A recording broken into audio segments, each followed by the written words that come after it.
Hey guys, this is Rizwan Khan and I'm going to share my IBPS PO interview experience which was held yesterday. तो चलिए शुरू करते हैं। तो guys कल मेरा रिपोर्टिंग टाइम 1 बजे था, तो मैं 12:30 बजे पहुंच गया था। किसी होटल में हमारा इंटरव्यू था, तो वहाँ पे नीचे ही वेटिंग रूम था, उसमें सबको बिठा रखा था। फिर एक सर आए, उन्होंने पहले ही वहाँ पे आके अनाउंसमेंट कर दिया कि जिनका OBC या EWS का सर्टिफिकेट है वो वहीं चेक करवा दो, है ना, कि वो फेक है या सही है। वो सब कुछ चेक किया और फिर उन्होंने सबको 4 पैनल थे, सबको अनाउंसमेंट किया कि पहले पैनल के सब हाथ उठाओ, और उनमें से 5-5 लोगों को अंदर ले जा रहे थे। फिर 4 पैनल के लिए अलग अलग बायोमेट्रिक हुआ था और अलग अलग डॉक्यूमेंट वेरिफिकेशन हुआ था, और एक फॉर्म दिया था, उसमें ना ये लिखना था कि कौन सी मार्क क्या क्या डॉक्यूमेंट जमा करवा रहे हैं, फ़ोटो कॉपीज़ वगैरह किसकी, है ना, और रोल नंबर, रजिस्ट्रेशन नंबर, और एक जैसे परमिशन लेटर में होता है ना वैसे हैंड राइटिंग का लिखना था, अपनी नॉर्मल हैंड राइटिंग में।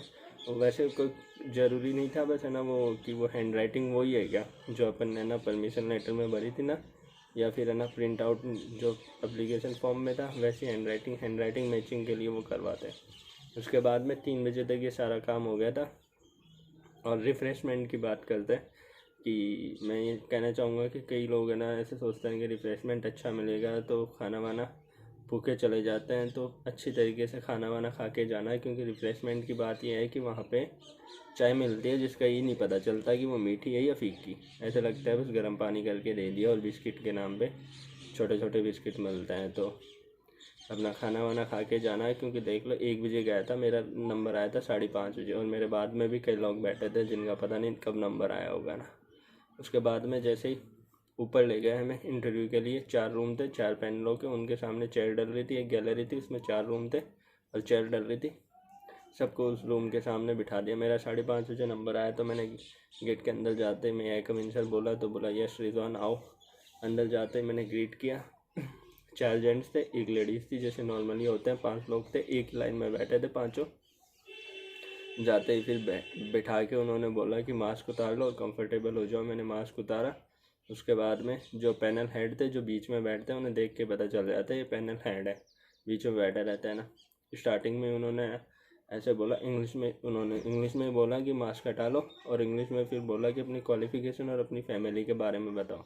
तो मैंने बता दी अपनी क्वालिफ़िकेशन, और है ना फिर अपनी फैमिली के बारे में बता दिया। तो उनका पहला क्वेश्चन आया था कि आपने 2018 में ग्रेजुएशन कंप्लीट कर लिया, अब तक क्या किया। तो मैंने वो बता दिया कि मेरे को फ़ॉरेन से MBA करना था, तो मैंने आइल्स की थी 2018 के बाद में, फिर नहीं जाना हुआ। तो उन्होंने पूछा कि क्यों नहीं जाना हुआ, मैंने वो बता दिया। और फिर पूछा कि फैमिली में पापा कौन से बैंक में काम करते थे ना, तो मैंने बताया कोऑपरेटिव बैंक में। तो उन्होंने बोला नहीं पोस्टिंग कहाँ पे थी, मैंने वो बता दिया। फिर उन्होंने इतना ही पूछा, उन्होंने दूसरे मेंबर को दे दिया कि आप पूछ लो। तो उन्होंने स्टार्टिंग में सबसे पहले कि है ना मेरी सब्जेक्ट से ग्रेजुएशन में क्या आपने BCom की है, तो आपका सब्जेक्ट था टैक्स प्लानिंग, है ना, तो आप बताओ कि है ना कोई बंदा है जिसको टैक्स प्लानिंग के बारे में आप क्या बताओगे। तो मैंने वो बता दिया। फिर उन्होंने फिर तीसरे मेंबर को बोल दिया कि आप पूछ लो। उन्होंने एक ही क्वेश्चन पूछा, फिर तीसरे मेंबर को बोल दिया। वो भी फिर कॉमर्स से सब्जेक्ट के बारे में पूछने लग गए कि आपने टैक्स प्लानिंग पढ़ा है, तो बताओ कि है ना अभी बजट में है ना टैक्स प्लानिंग को लेके क्या घोषणा हुई है ना। तो मेरे को लगा कि क्रिप्टो करेंसी के बारे में 30% हुआ है, तो मैं वो बताने लग गया।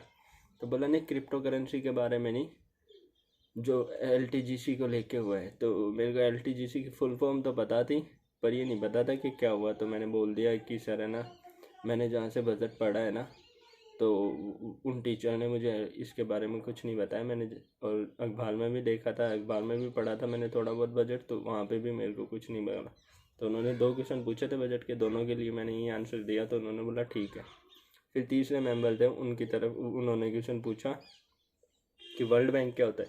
मैंने वर्ल्ड बैंक के बारे में बताया। तो फिर उन्होंने बोला कि ना वर्ल्ड बैंक और IMF के बारे में क्या डिफरेंस है, उनमें क्या क्या फ़र्क है या क्या सिमिलरिटीज़ है। तो मेरे को कोई आइडिया नहीं था, तो मैंने ऐसे बोल दिया कि ना IMF है ना वर्ल्ड बैंक की ब्रांच है ना। तो उन्होंने बोला पक्का श्योर, मैंने ऐसे बोल दिया हाँ सर श्योर है। फिर उन्होंने RBI के फंक्शन पूछे, मैंने वो बता दिए।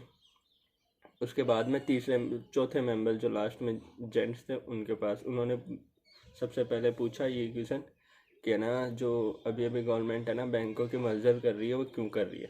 तो मैंने उसका एक रीज़न बताया, तो उन्होंने बोला कि सिर्फ यही रीज़न है।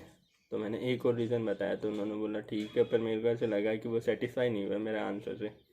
तो फिर उन्होंने, वो लेडी बैठी थी, उनको कह दिया कि आप पूछ लो। तो उन्होंने सेविंग अकाउंट के बारे में पूछा, मैंने उसके बारे में बताया कि ये डॉक्यूमेंट्स वगैरह, वो पूछे कौन खुलवा सकता है, तो मैंने बता दिया। फिर बोले माइनर भी खुलवा सकता है, तो मैंने बता दिया हाँ माइनर के लिए एक वो बेसिक डिपॉजिट सेविंग अकाउंट होता है। उन्होंने बोला 10 साल से छोटे के लिए भी, तो मैंने वो भी बता दिया कि वो नहीं खुलवा सकते है ना 10 साल से छोटे के लिए ना। फिर उन्होंने बोला कि ना वो अगर कोई इलिटरेट आदमी आ जाए वो खुलवाए, तो मैंने बोला वो खुलवा सकते, हम लोग कैसे खुलवाएगा, उसको वो साइन वगैरह नहीं करने आते। तो मैंने बोला मैम थंब वगैरह लगा के कर लेंगे। बोले एटीएम वगैरह ऑपरेट नहीं करना आता। तो मैंने बताया कि ना मैम वो तो सीख सकता है। तो फिर उन्होंने बोला ठीक है। फिर पैनल हेड ने बोल दिया कि अच्छा रिजल्ट हो गया आपका इंटरव्यू, ऑल द बेस्ट, आप जाओ। तो मैंने खड़ा होकर फिर उनको थैंक यू बोल के, हैव ए नाइस डे बोल के मैं आ गया। तो बस मैं ये बोलना चाहूँगा आखिर में कि जिन लोगों का इंटरव्यू नहीं हुआ वो ज़्यादा घबराए नहीं, क्योंकि मेरा भी जब तक नहीं हुआ था तो मुझे भी बहुत डर लग रहा था, क्योंकि लोग पता नहीं क्या क्या वीडियो बना देते हैं ना। और हाँ, एक क्वेश्चन और पूछा था पैनल हेड ने मुझसे कि वाई बैंकिंग। तो जैसे ना यूट्यूब पे बहुत सारे वीडियो मिल जाते हैं कि वाई बैंकिंग, तो लोग है ना इसका रट रट के आंसर नहीं जाते हैं।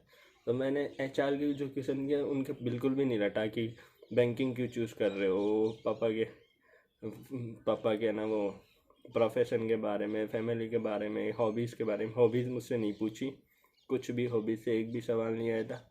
तो लोग ये रट के ले जाते हैं ये एचआर के क्वेश्चन। इनका जो नेचुरल जो आपका ट्रुथ है वो बताओ, क्योंकि झूठ बोलने के लिए ना अपन को बहुत सारी चीज़ें याद रखनी पड़ती है, और सच बोलोगे तो कुछ भी याद नहीं करना पड़ता, और अगर सच बोलोगे तो डर भी नहीं लगता वहाँ पे कि हमने जो बोला